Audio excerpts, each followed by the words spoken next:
Welcome to Module 111, CounterAttacking. This module will teach you some of the key principles of counterattacking.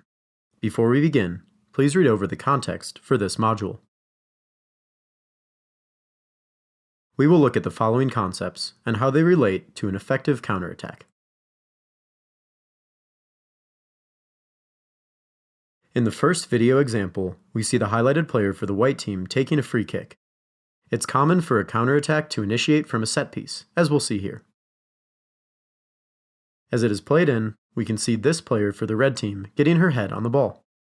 Thinking about the first principle on the list, anticipation, keep your eye on this player. We can see that immediately upon recognizing that her teammate will be gaining possession, she quickly advances forward. When we continue, let's think about the principle of width in the counterattack, again focusing on the movement of this player. Rather than opening up out wide to create a bit more space, we can see she runs more centrally. Let's rewind a bit to break down the decision. For explanation purposes, let's pretend that the player has two choices, running more centrally or opening up all the way wide.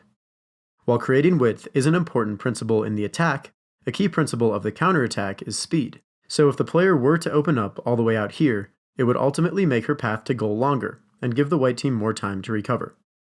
If the central path is chosen, however, it could potentially close down the space through which the pass could be played. Let's continue, again focusing on the highlighted player. She ultimately takes a path that creates enough space to keep a passing lane open and is also direct enough to keep speed in the attack.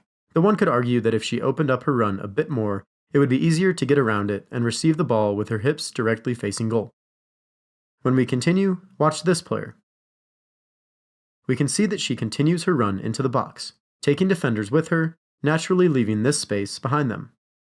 Fulfilling another principle of counterattacking, we can see the initial ball carrier has pushed up to provide support, and now finds herself with a shot or 1v1 opportunity in a very dangerous area.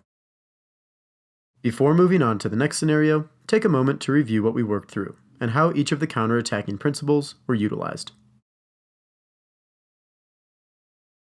In this scenario, we see the ball with the highlighted attacker for the red team. As she sends a ball into the box, we can see the white team winning it. Let's first notice this player, who has anticipated the transition and has started her movement in the counterattack. Continuing for just a moment, let's think about the initial decision of passing or dribbling.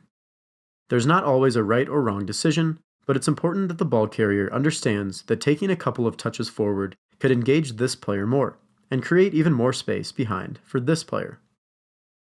When we continue again for a brief moment, think about the concept of playing into the front foot, or space, of the player that you're passing to. We can see the pass does not lead the player very much, allowing crucial time for the red team to recover and organize. When we continue, we'll look at the principles of creating and recognizing space.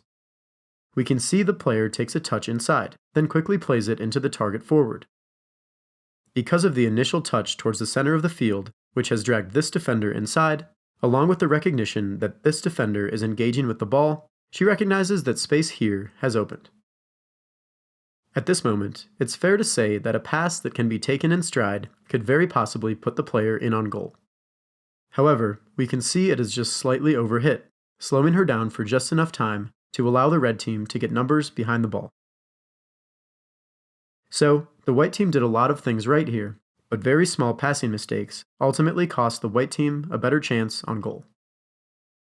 Before moving on to the lesson, take a moment to review what we worked through and how each of the counterattacking principles were utilized.